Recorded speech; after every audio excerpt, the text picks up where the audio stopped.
Welcome to Entrepreneurial Reality with Bash.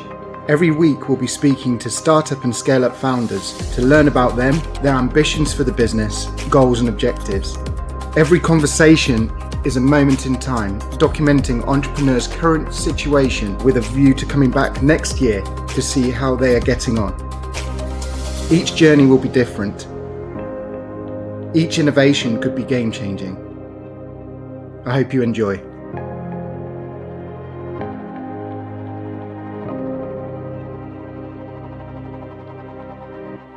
Entrepreneuriality with Bash, Series 1, Episode 17. And I am very pleased to have with me today an amazing guest, Amanda Thomson. Hi, Amanda. Hi, thank you. That's lovely to be called amazing. I've had one of those days where I'll take that. Well, this is a person, for the benefit of the listeners, who has had a very successful career in the world of BBC and decided to give all of that up to move to France. And the reason why was to do with champagne. So, Amanda, if you could be so kind as to give us a bit of background as to how you got to this day today, that would be great. Sure. So I grew up when I was young with a health food entrepreneur mother, but not in the romantic sort of sense today where it's achingly fashionable. And this was sort of delivering muesli on a bike, single mother, putting food on the table. And it was just really in her DNA, really early stage, just to be mindful of produce, you know. And so it's kind of funny now when I look back full circle. She gave up way before the tipping point. I don't know if you've read the Malcolm Gladwell book, but you know, she was too early, you know, much before Planet Organic, Whole Foods. And so I guess there was entrepreneurialism in my blood to that extent, but I've only really recognized that recently. My father was an immigrant and my parents split when I was young. So I think I'd always had, you know, a bit of a focus on looking after myself in a way and knowing that I really had to rely on myself ultimately. But I worked as a broadcaster, so nothing to do with that sort of space, health foods or entrepreneurialism. And I like to drink a whole lot of champagne. Too much champagne. Champagne was my poison, as it were. And that's what made me feel good. It gave me a buzz. And ultimately, my business started really with a why. I think all the corporates now are trying to bolt their why back onto their reason for existing. My business started with a why. I wanted to party and I wanted to feel good in the morning. And my kind of light bulb moment, because I was a terrible hard news journalist. I've got way too much sort of personality, too handsy. I smile too much, too animated. And I ended up in the fun stuff, art, so film, fashion, music. So often, back in the old days before social media, you would party and you would get up, TV, you know, pop a load of makeup on, get your hair done, and you'd be on telly next morning. And I started to look at champagne as a category, not just what I was enjoying drinking and the label, but this kind of crazy moment where I was like, geez, you know, sugar is being added to champagne and wine and other stuff, and no one's really talking about that. And the whole seed of the idea really was this crazy realization that wine was technically the only legal consumable I could think of, if you think about, you know, foodstuffs, soft drinks, legal drugs, where technically I can offer you a glass of wine tonight. You say to me, what are we drinking? You have no idea actually what's in the bottle and the stuff that's added. And for me, that was kind of a crazy realization. And I thought, well, there's got to be a business in that. And that was kind of where it started, really. Okay. So how did you then move from being at parties, being on television, to then making the leap of faith to Paris? So I always sort of smile to myself when I sort of follow entrepreneurs' stories, because often it's kind of reduced to a soundbite, isn't it? You know, oh yeah, it was really easy, you know, moved to Paris, did this. I mean, yeah, it was kind of crazy, really. I look back and I think, God, you know, I can't quite believe I even did that when I look back on my own, in inverted commas, crazy decision. Yeah, I've got kids. I had a husband. I still got the same husband, I'm pleased to say, because this business is not great for relationships. We moved to Paris. I was sort of a classic journalist in the sense that I researched the best teacher and spent a long time doing that, and the best course, and that happened to be in Paris. Now, obviously, romantic, beautiful, place to study. But we were a 2-income family. So I was giving up an income, a career, moving children there, so it was quite a big decision, I guess, to do that. But I was all in conceptually at that point. And of course, ignorance is bliss, I think. Yes, I guess so. Were you studying then part-time? Yeah. No, I studied full-time actually for 1 year and racked up some credit card debts. And, anyone listening, I'm not recommending that. I mean, the question about whether you have a plan B, I don't know, I didn't really have a plan B. I suppose I wouldn't have been homeless because I had my husband was working. So it wasn't like I put myself, in a dangerous situation to that extent. But the debts were racking up, and I then spent actually 3 years in Paris. So I threw myself into full-time studies initially, and then really immersing myself in the business of wine and a commercial sense and relationships and understanding. So I was 3 years with my family in France in all.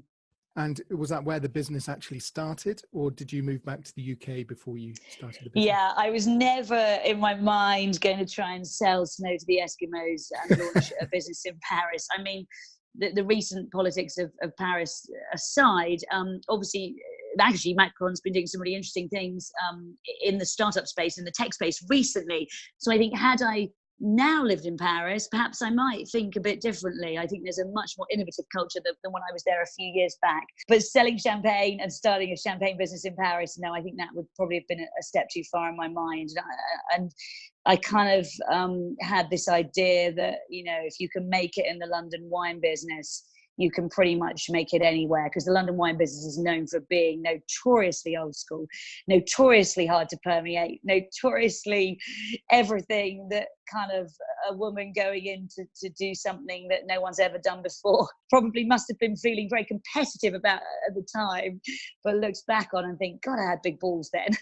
I bet you still have. The education, you said you researched the best of the best.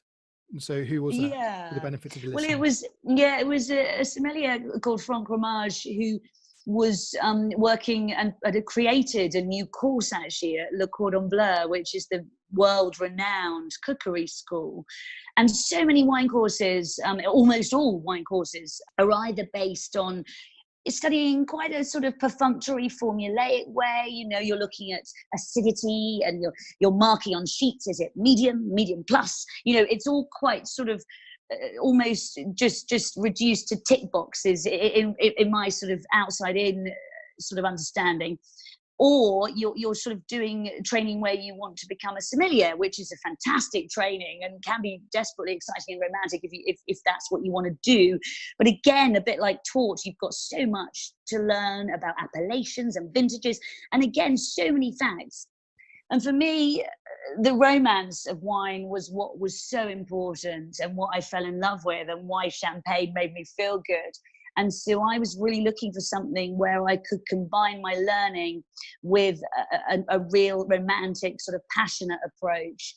And say what you like about the French, but that really is kind of where they excel. And so that was really my reason for choosing this particular course. And actually, the world's most famous sommelier, a gentleman anyone who knows anything about wine has probably heard of, called Gérard Basset, who's an incredible sommelier and sort of teacher now.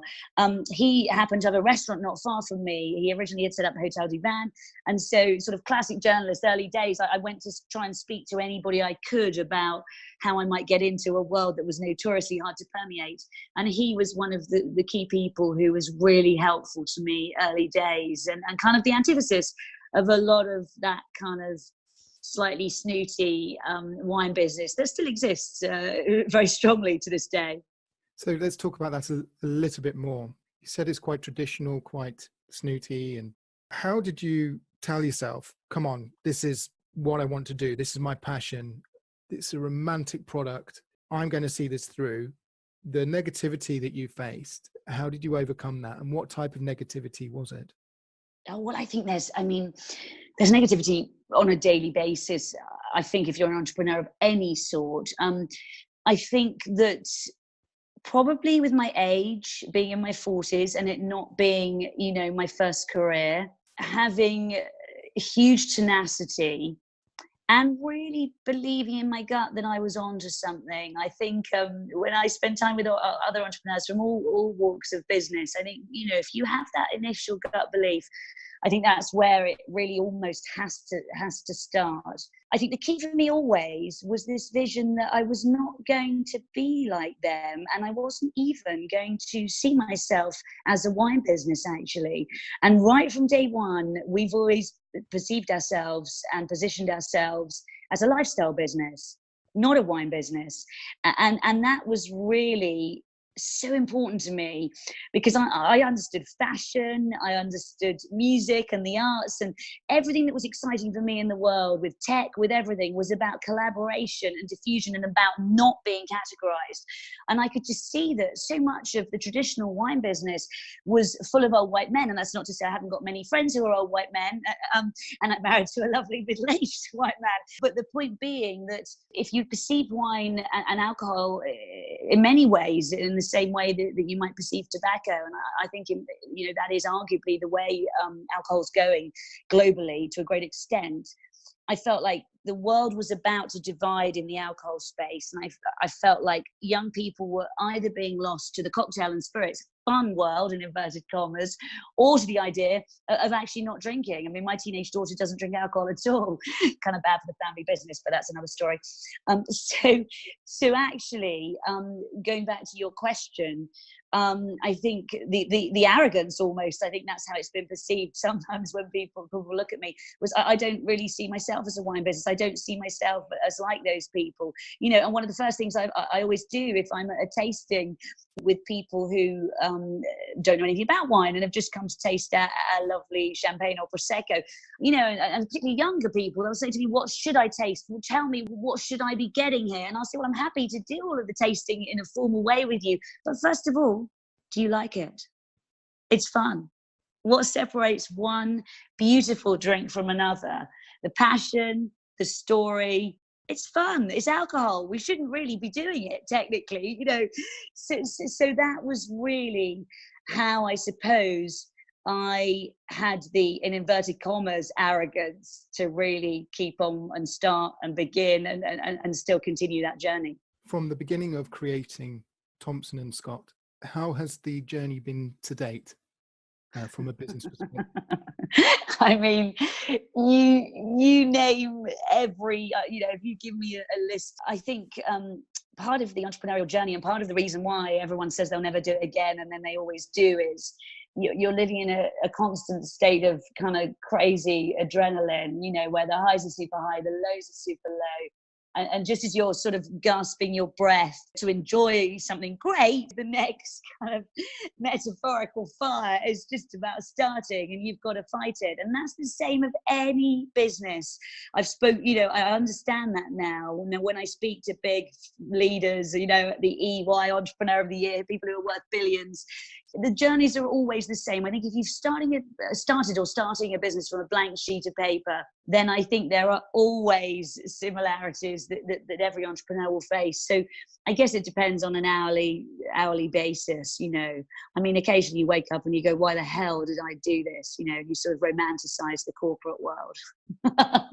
Yeah. So between now and then, you actually won some awards, haven't you? So you mentioned EY. Yeah, that was a lovely award.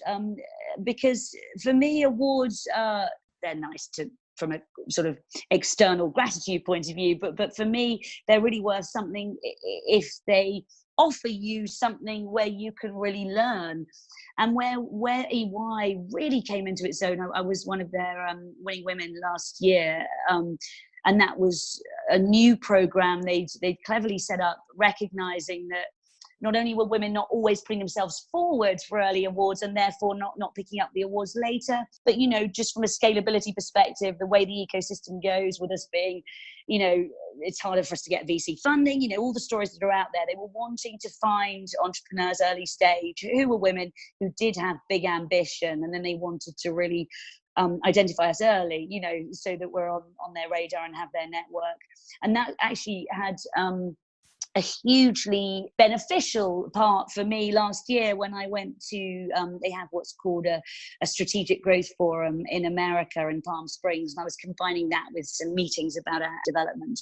And of course, what the Americans do brilliantly is the positivity and the high-fiving and the kind of almost the antithesis to being a startup founder in London, where, you know, everything's kind of doom and gloom, all about dark humor, and the world's always about to end for us, you know, until we make the next joke. And that was that American piece, albeit not very British, and whether it does or doesn't come to anything, it's quite empowering just for a brief moment to be buoyed up by that sort of excitement. Of course, you come back to your London office and everyone's going, right, you know, if you dare high five me, I'll punch you in the face. But, you know, it's fun to be part of that for a while.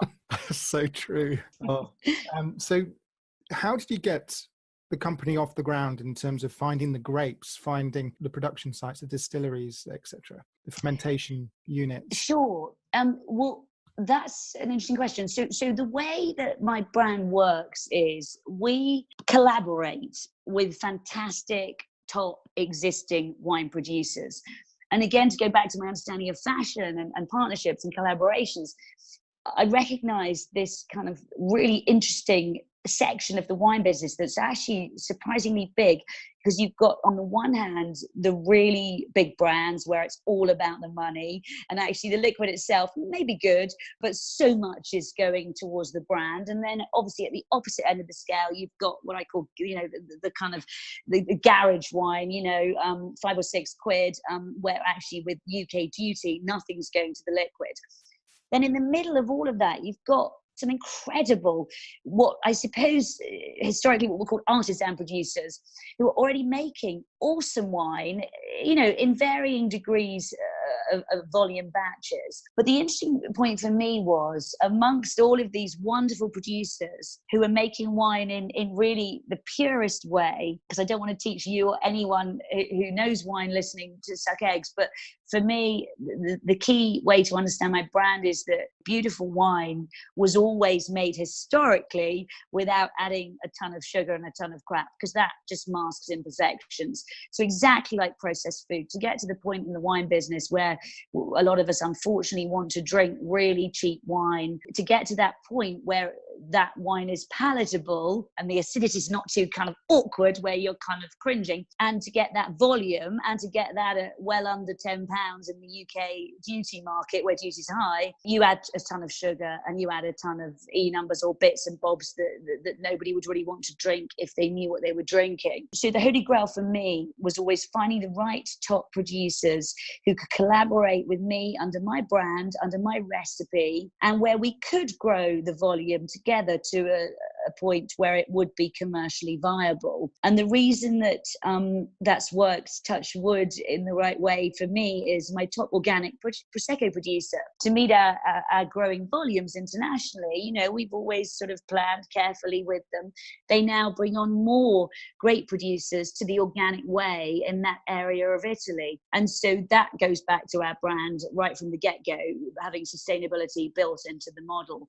You know, and of course, the way the drinks industry is going is the stars are really aligned and coming towards my way of thinking, which is this idea of drink beautifully or don't drink at all. So my champagne maker actually was already at the top of his game, already making low dosage or no dosage champagne, and that means low or no added sugar. And actually last night there was a piece on Channel 4, you know, filming in our vineyards about our champagne. And so the idea with him, for example, because he was already doing very well in his own right, was to work with him under my brand, but with him as the name of the maker, you know, like a fashion or tech collaboration, because I'm all about smart partnerships. And then conversely, in the case of our Prosecco producer, they're doing some lovely private label stuff, but they were very happy that we really led with our brand there. So it's really on a case-by-case basis, but the brand is Thomson and Scott, and then we work with a collection of winemakers, all of whom can make incredible wine to my recipe. How do you ensure that the products that you are creating and selling through your own recipe are going to be organic and vegan? Interestingly, that is not as hard as you might imagine. because the whole philosophy of my brand is only really to work with producers who are at the top of their game in terms of their capacity to already be making incredible wine. So actually, they already have their official certifications, and the brand will only ever work actually with top producers. I mean, for me, it's finding the commercial sweet spot within the incredible taste. I mean, for the one thing my teacher used to laugh at, because he really thought I was crazy initially. He was like, Amanda, you're always looking for beautiful wine at a particular price. Because I was all about the tasting. I'm the one thing I was good at in my course. I was terrible at the facts and figures and appellations and years and geography of France. I'm a damn good taster. I know what tastes amazing, you know, from all my time as a journalist, probably drinking too much wine. And so I was always looking for the perfect wine at the right price point. And so there are now in a lovely position lots of wonderful winemakers who really would like to work with us. So that's not the issue. And actually, there's so many people making terrible wine, full of terrible things, you know, cheap prices. Whereas my brand's almost flipped that on its head. I mean, our prices are not like super high, but they're correct for the credentials. And of course, that has been commonplace in produce and good food for quite some time, but it's not really been talked about in the drinks business to the same extent. It's always nice to buy a very nice bottle of wine or champagne, Prosecco, and you give it out to your friends, like an event at Christmas, and then you see their reaction. As you know, it is a good product, something that will actually delight. And yeah, I get the impression what you're striving for and what you're delivering is that. Yeah, absolutely. And I think it was nice that you touched on that delight piece, because ultimately, you know, it's wine. It's, you know, as I always say, you know, when I'm having a bad day, to myself, to my team, to whoever, no one dies. You know, this is the wine business, and it should be delighting. It should be fun, you know, and that's the key, really. You know, if it's not bloody delicious, I wouldn't bother. It's true. So I personally invested in craft beer, a company called Brewdog PLC, a long time ago, and their focus is very much on quality now, and appreciate it's a different category of alcoholic beverage, but they strive for excellence and quality and the sustainable nature, and it is again a lifestyle brand. So I do see that's interesting, the similarities, and they've been the fastest growing food and beverage organization over the past sort of 5 years in a row. Oh, I know quite a lot about them. My sort of closest advisor comes from that sort of background, and yes, so I know quite a bit about that sort of movement, and that's been quite an interesting one for me to study, because as you say, there are lots of differences, but there are many similarities. And for example, the organic wine in can movement, for me, it was a game changer with craft beer and with Camden, for example, because they really help to make young people see that you can have incredible products in can. And of course, all the 40-somethings, my generation and up, you know, they're like, oh my God, you know, wine in can's terrible. So we've launched in London just this year what we believe is the first organic, beautiful wine in can, because of course that's the way to get rid of plastics, you know, at outside events. Because you mentioned that's a focus for you, is the sustainable, eco-friendly packaging. Absolutely. And I had no idea, probably like everything else in running a business, starting a business, I had no idea how hard it would be actually in the wine business in the UK to not use plastic. I mean, I was really shocked when I first got into this business, you know, in the logistics space, deliveries, you know, it was really not easy for us initially to be doing what I thought was a no-brainer, which was to be making sure we were not using plastic right from the start. We were the first company, I think, to really put a PR spotlight on not using plastic straws and having eco straws. And thankfully, everyone else has caught up very quickly with that piece. But I think straws are brilliant. They're a metaphor, but they're just the tip of the iceberg to the amount of crap that wine particularly and glass products are packaged in, because, of course, there's the breakage issue. And the whole point of the can as well is to do with the amount of oxygen kept in the container that is delivered to you. So if you reduce the amount of oxygen, you reduce the likelihood of the degradation of flavor and quality of the contents. Right. And that's another reason why moving to a can-based product is very valuable to the consumer's experience. Yeah, interesting. And I like that. I'm going to quote that when I'm getting, because it's funny, a lot of older people, and I'm not using age in a negative sense. I'm in my 40s myself, but have a really sort of snobby attitude really towards sort of wine in can. It's very interesting. We love turning all of that on its head. We've been doing huge amounts of kind of cool collaborations with luxury fitness brands, with bars that are cool, vegan nights in Shoreditch, any kind of forward thinking organization, a couple of tech brands, they're all down with the cans. It's more the old school that are just like, really, wine in a can? It's kind of funny. But if you think about it, just very briefly, you open a bottle of champagne with all that excitement and then suddenly it's flat because it's been corked or just air's got into it and it becomes ruined. It's a major frustration if it's the only premium bottle of champagne available to share. And then you're right. rushing out to try and get another one. I'm going to try and talk to the CIBC, the champagne body, about champagne in can. Off with my head, I think that would be.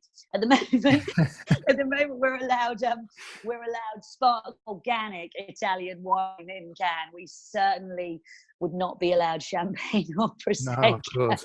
Okay. So the difference about the labeling, you mentioned that there is a clear window into how your product is made. So how are you going to be delivering the information to the consumer via the labeling? Ben, it's been a lot harder than I expected. We've had all manner of controversies. I mean, we were very provocative squarely to start with, because I was the first person legally in the world to put the word skinny and champagne together, and that was seen as very provocative, very controversial. And they're a hugely litigious body, the CIBC, who oversee the world of champagne, and so that was a real benchmark for me. But as an ex-journalist, I knew to start a champagne brand, which apparently is impossible and nobody ever does. I knew I needed not only a story, but something that really lit up the internet, and luckily it did. So we made a lot of noise globally on social media with that one, and then we went on to put the words skinny and prosecco together, which again went crazy. And really the idea for that was to enable me to put the spotlight on sugar being added to wine, and it did that beautifully. And now we've even got a few copycats, but we actually, the brand itself, the heritage, qualitative kind of overarching brand, is and always was Thomson and Scott. And we're at the stage now in the UK where luckily organic wine is now very much in the spotlight, and a lot of producers can't get the volume. And then the vegan element, I'm all about zeitgeist as an ex-journalist, married to a publicist, but I had no idea that the rise of veganism would be quite so strong. So those two sort of tick box elements of our brand have played so beautifully into our hands that we've let skinny go off the labels in the UK, and then it's still on our labels internationally. So we're really focused on building up the messaging around the organic piece. Interestingly, a lot of Londoners think we're the only vegan wine brand, and what that means to people listening, because all my carnivorous friends are like, oh my God, what do you mean vegan wine? I'm like, no, you can still have it with your steak. It's fine. We're just telling you that it's not been fined using any animal products. And interestingly, many wines are probably vegan, but again, it's all part of that kind of lack of transparency that the business has dined out on. So their kind of lack of transparency plays beautifully into my brand's hands.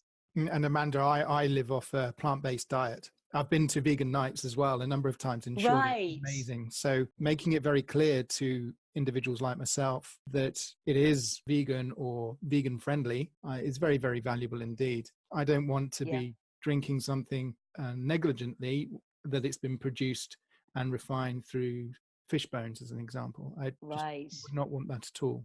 So interesting. Good. That's my viewpoint. So you think skinny, you think champagne, you think prosecco, you think Thomson and Scott. What is your current position? Are you looking for funding? So we're out on CrowdCube at the moment, and that was really to build the PR and marketing. We've never had a marketing budget, but perhaps we can get into that later.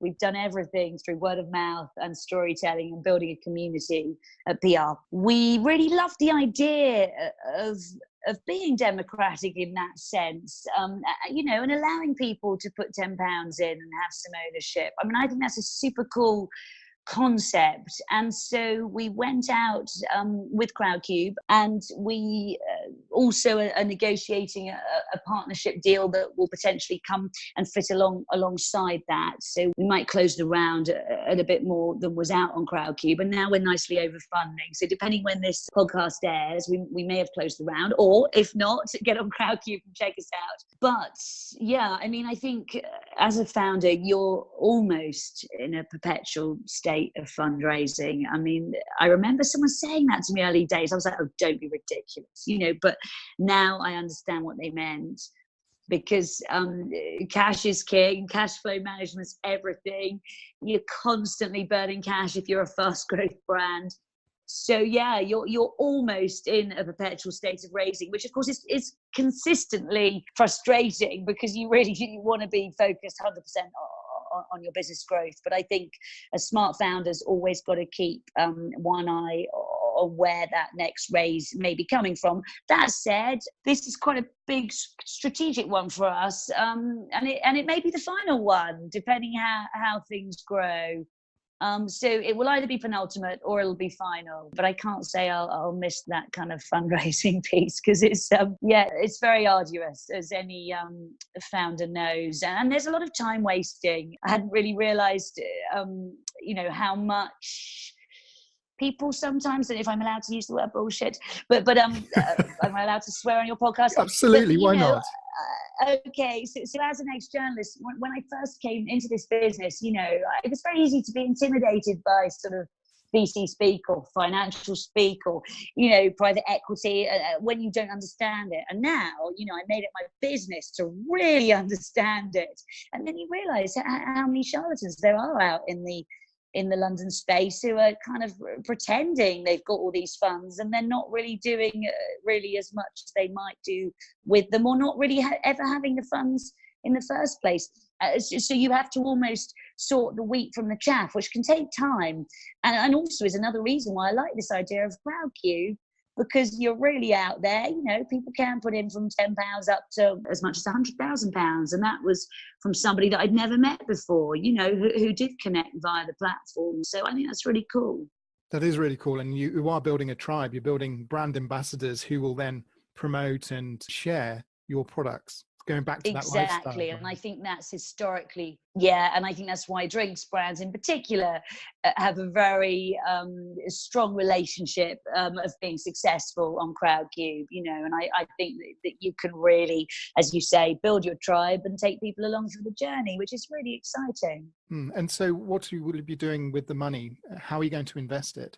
We've never spent a penny on marketing, which a lot of people looking outward have been mystified by. I mean, we've almost been a victim of our own success in that regard. And I think I mentioned that my husband's a publicist, a comms director, and I was an ex-journalist. So we were all about the story, and we did manage, you know, to have the stars align with timing, call that luck, what you will. And so that was all really aligned with us. So to date, we've made all of our noise, you know, being in the Times, being in Vogue, being, you know, you name the publication, TV, radio, we've probably been on it or come close to being on it. And so it almost was at the point where, you know, I remember speaking to a journalist the other day, and they were like, oh yeah, Amanda, we really like you, you know, we love your champagne. I think if I pitch another story to my editor, that would be an advertisement. So I think we've already kind of pumped as much as we can out of the story in the London marketplace at the moment.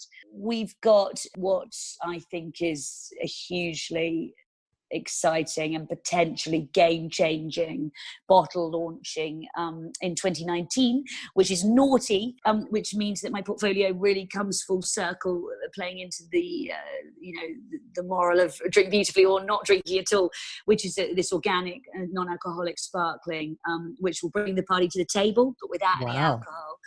So that will launch 2019. So, marketing budget, getting naughty really out there and proud, like all of those things, are really key to get us to the next stage, as well as some budget towards the international growth, because we've got some really key international markets and we need to make sure that we support and grow those appropriately. So those are really the key sort of touch points for the spend of the raise in 2019. Just give us an understanding of the key markets. What locations are they, just briefly? Sure. So we have got a really nice sort of platform from which to grow now in America. We're available to sell in key states, and we've got a geo-specific website. So that is pulled through with a company called Wine Direct. So we've got the e-commerce piece in place there that we need to support and grow. And then we've got a few key placements in some cool places in key cities. So we've really got a focus in growing, particularly in California, and we've got a few key placements in New York, and we've had stock for a while actually in Boston. We've been doing some nice things in Boston for a while. So the US is highly relevant. We've got a really interesting growth trajectory in South Africa. We've found an amazing partner there, and the Italian ambassador at our Johannesburg launch came up and took a photograph with me and thanked me for helping to put Italian wine on the map in South Africa, which was something rather lovely that I never would have expected. And New Zealand is a really interesting growth market for us. I mean, all of these places, in the pockets where we are, they're places where you've got a really cool city culture. You've got a very strong movement in the understanding of kind of cool, healthy food and healthy living, but still wanting to party. Canada, we are, fingers crossed, going to launch with the monopoly across the next 12 to 18 months once we get the go ahead with the LCBO. So that's a new focus. And Hong Kong, we should be doing some nice, interesting growth things there. But there's lots of different touch points, but those are the key ones at the moment. Interesting. And there's a lot of opportunity for growth then. Oh, yeah, and I've missed out actually. Probably one of our most exciting but unexpected focuses, which is South America. We've got an incredible new Mexican partner, and now we are growing across Argentina and Chile, Costa Rica. So that's all coming on board as well across the next 12 to 18 months. In terms of equity that you're looking to put up, I'm sure the information's on CrowdCube in terms of making investment from a consumer perspective and potentially high net worth individuals. But from an institutional investment standpoint, are there some ongoing conversations there? Yeah, absolutely. And we decided quite strategically not to accept private equity money for a variety of reasons. But a really key one is I have someone I work with very closely who's done the blank sheet of paper thing, grown a drinks brand, had quite a famous exit, and I've got the expertise around me. And so we felt with the team, we've got some really great talent, we've got the advisors. We didn't really need to take that private equity money where someone sticks themselves on the board and they would have less experience actually in my specific journey with the lifestyle drinks sort of crossover subsection than my existing advisor. So then you think to yourself, well, why am I doing this? And that again takes me back to that idea of the CrowdCube sort of democracy and that way of raising funds.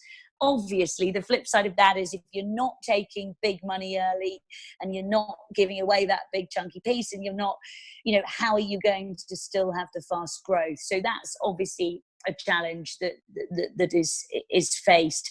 But I think that this is really the smart way to achieve what we want. We're a very lean, nimble team in the UK. It's interesting. It's not the sort of business where you need a ton of people.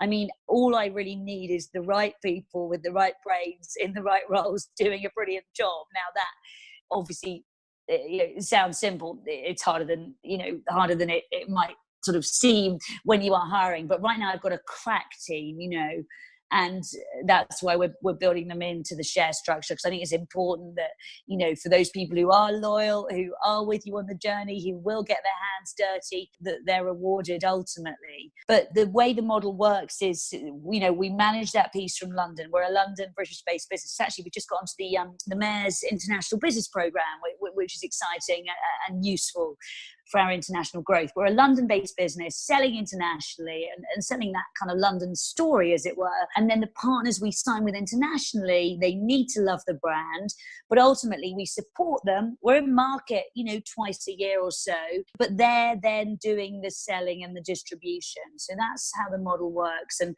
the e-commerce sort of side of the UK business, we've not even scratched the surface.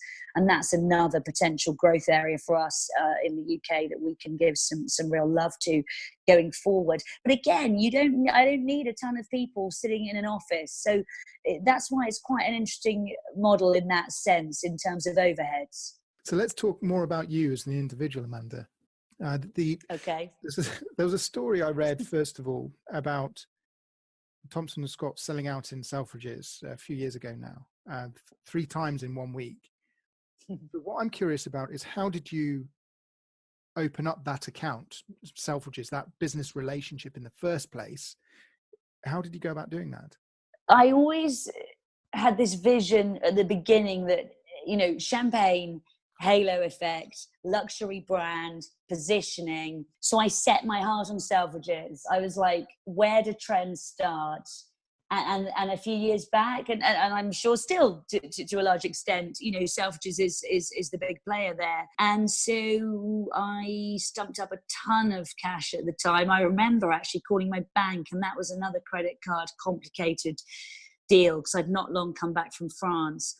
And I took a small stand at a festival called Taste in Regent's Park. And actually, for a, you know, almost lone operator like me at that point, with one champagne, with all the debt I'd accrued from my studying, I remember that was a hugely expensive, in inverted commas, gamble. But I knew that the Selfridges directors and, you know, the key sort of buyers and tastemakers would come. And so we managed to secure a story just that weekend, that key taste weekend. It was a really hot summer, I remember. And I dragged my husband into work, and he was still running his own business. He's got his own sort of PR consultancy. So he was sort of having to do conference calls in his ear while he was pouring champagne and helping me. And we managed to get into the Telegraph Food and Drink. They had a page in their Saturday magazine then, and I was the featured entrepreneur. And that was really a kind of game-changing moment. And so we got a bit of media buzz, and then we were on the Grazia going up sort of barometer. So we had a couple of key bits of press then. And then when Nicola Waller, who was then the key person to buy at Selfridges, and I wanted to build really in the food section, and that again was seen as a controversial thing, because normally wines go into the wine section. I wanted to get into the restaurants and the food section, because for me that was where really you could build a trend. And so we had the then sort of Grazia editor and Nicola, the director of food, taste our champagne, and I remember that moment of sort of holding my breath.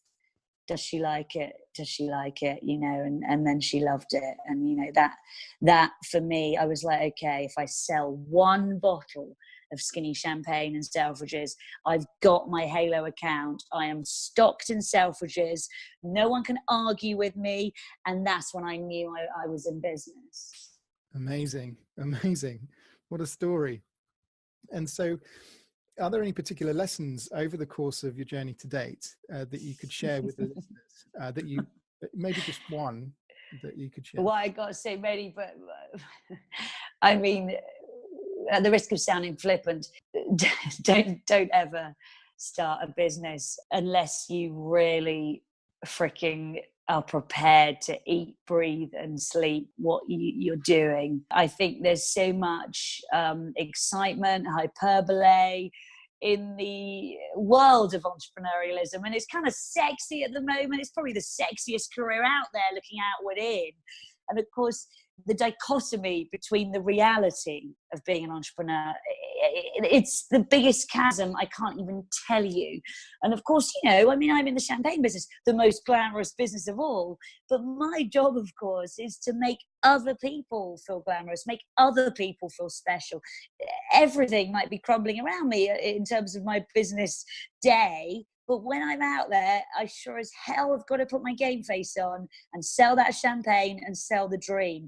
And I think that not enough is spoken about the veneer of that. It's a bit like that kind of Instagram world versus the real world in a way. And of course, most entrepreneurs are never in a position to really dig into the dark side of it until they've exited successfully, and you sure as hell wouldn't want to be, I suppose, a woman, an ethnic minority, anything that might in the business world not be the norm, and really open up about all of your weaknesses and vulnerabilities, because that's diametrically opposed with what you've signed up to do, which is deliver potentially a really big exit to a fast growth company. So therein lies the irony.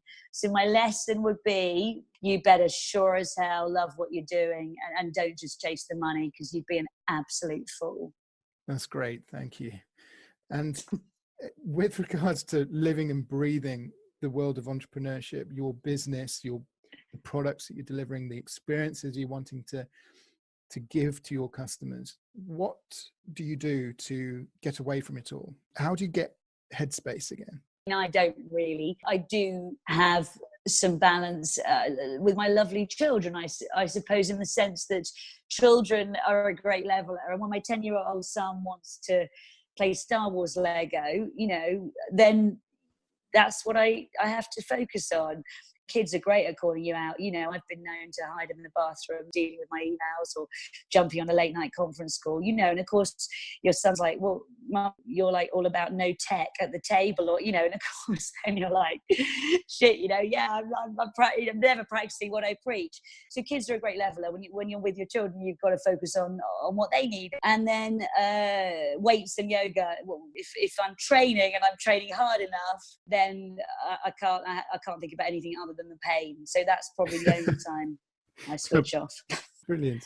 So as an entrepreneur, do you look to any entrepreneurs or business people out in the big wide world that you aspire to be, or who would you feel comfortable sitting in the same room as? I love meeting any and every entrepreneur, because I always say there's a certain understanding and camaraderie and club that you're in, and you have shared pain in your eyes, actually, whether you've exited for however many billions or whether you failed on your journey. It doesn't matter, because it's never really about the money. It's about something always much bigger and deeper. I suppose closest to me in that respect, in terms of working and understanding their journey and looking to them for advice, is a guy called Patrick Franzen, who has built a drinks brand, and who actually was an old friend. And it's kind of interesting, because I knew him actually before he was successful, which is quite interesting, I think. And I always think about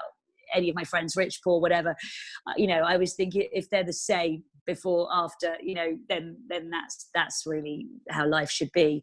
As women in the business world, I'm always interested to look at people's journeys, every shape or form. And I don't get enough time with lots of women that I know who are building businesses, and we always sort of love it when we get a few minutes together. Chrissy Rucker, who grew the White Company, I suppose is, let's be honest, probably the most well-known woman in business in the UK today. She's been hugely helpful to me. Early days, she put my champagne in her White Company catalogue, and she invited me recently to a fundraiser. And it's a lovely club to be in. Anya Heinmarch, early days, the fashion designer, she collaborated on an early stage event with me. There's an incredible camaraderie, I think, in the entrepreneur world, and that is a lovely thing, actually. You mentioned inspirational, very successful entrepreneurial women, and I truly believe that there need to be more of them, and they need to be promoted as much as possible to give young, up-and-coming starlets of the entrepreneurial world to have confidence, take confidence, to drive that diversity. the work that you're doing is certainly doing that as well, in my opinion. So well, that's lovely to hear, and that's partly why I do put my head above the parapet, and I get asked to do speaking events and things, and I don't take any of them for the money at all. I only really take them at the moment when I think I can share something valuable and inspire people, and that's always interesting to me. And yeah, I mean, at the moment, there's a lot of focus on female entrepreneurs, obviously, because we're a rare breed, apparently. But I think let's also not, focus on that at the expense of recognizing other forms of diversity. You mentioned the word diversity, but I think Black women and men, different ethnicities, different sexualities, and still white men in business. You know what I mean? I think that it's important that everybody can be inspired if they've got something in them, and often it is just lack of confidence that's sort of giving people that piece. And I was talking with a guy in a coffee shop the other day, a young guy, and he was really nice but really timid, and we got chatting, and he said he wasn't very happy with his job. And I tend to be a chatty person anyway. It's a good skill for an entrepreneur when you chat to everybody. And anyway, kind of long story short, he lost his mojo doing his graphic design course, and I've just recently sort of put him forward. I've got a few connections on LinkedIn, and now he's got some work coming. Those are the things that matter, I think, in a day-to-day, rather than focusing constantly on the big picture and the end game. I think if I can do small things scattered throughout my week where I can be helpful and inspire people who might not have the confidence, then I get great pleasure doing that. That's amazing. Absolutely amazing. So time has flown. There's a couple more questions I'd like to ask you before we finish up. In terms of continual learning, is there any particular materials that you are reading or listening to that you can share to the listeners and recommend that helped your journey so far? Yeah, I'm constantly reading articles, entrepreneur books. I loved Shoe Dog, the Nike story. I really loved that. That there was something about that where I think you realize with so many of the big, exciting, crazy brands, that you were on the journey that they're on. And I think there's something quite special and important about that when you're suffering the painful knocks of the journey. I think of realizing that everybody who's built a successful brand from a blank sheet of paper started where you started and suffered the pain you suffered and kept on going forward, one foot in front of the other. And so I do love those stories, the really inspirational ones, where you can kind of find the resonating points. And podcasts are useful. I still haven't actually found my perfect one, but maybe it's going to be yours. Oh, you flatter me. But yes, as long as you're comfortable hearing yourself, then that's great. No, God, the last thing I'm ever going to do is listen to my own. I'm talking about the other really interesting people you've interviewed. I'm looking to build that community of people who I'm interviewing as well. There's complementary relationships, and who knows, business partnerships could be developed off the back of it. That would be fantastic to hear. It's all about following your journeys. You mentioned that it could be dismissed, sort of the hardship, very quickly in a sentence. But what I'm trying to do is document your journey a moment in time and then come back every year to see how you're progressing. One question that will help understand what you've learned over the course of 12 months is, what would you do differently knowing what you know now? So many things. But then it wouldn't be the journey, would it? I'm not a great one for hindsight and dwelling on it. But they say you learn most from your mistakes, don't they? I probably would have raised more funds earlier, sooner, which so many people talk about later. But of course, whatever you've got in your bank, whatever size your business, that war chest is so important. And going back to that point about the perpetual fundraising, I think that, if you can raise the smart money, but then again, it wouldn't necessarily be at the right price, and different sacrifices would have been made. So I don't know if I even categorically believe that. No, if you think about the value you get from the money, the collaboration and partnerships could be as important. Absolutely. Hmm. I think I probably am less trusting now. I'm probably more cynical. I think that's a shame, but it's true. I suppose you get your fingers burnt every now and then, but you listen to, or you think about how certain conversations, certain relationships have gone, and then you do test, you are less trusting to protect yourself moving forwards. And yes, it could be a limiting factor, but it's also a wise trait to have at times. So it's being self-aware of when you're being a little more cynical, to try and understand the context of what's going on elsewhere. Yeah, I think yeah. I like this, you see. I always think these sorts of conversations are very therapeutic. Talking about yourself is very interesting for me. I never talk about myself, you see, and I never have. It's interesting. I always think that therapy, it must be something that I would probably quite enjoy. Entrepreneurial therapy with Bash. There you go. I'm up for that. I'm definitely up for that. That's the second podcast. No, Amanda, it's been a pleasure. Thank you so much for your time. I've really enjoyed it. Really have. Thank you.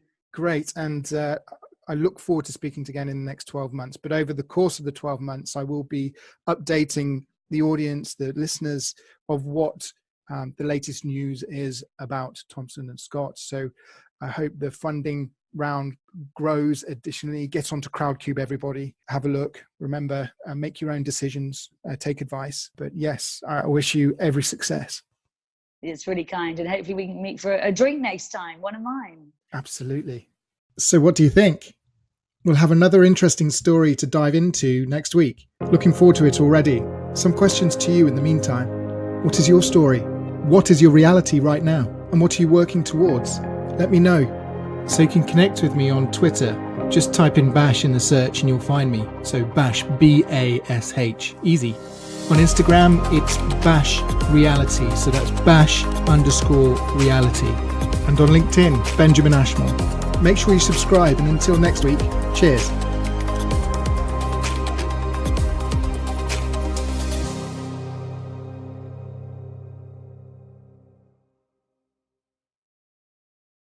The podcast you just heard was made using Anchor. Ever thought about making your own podcast? Anchor makes it really easy for anyone to get started. It's a one-stop shop for recording, hosting, and distributing podcasts. Best of all, it's 100% free. Sign up now at anchor.fm/new. That's anchor.fm/new to get started.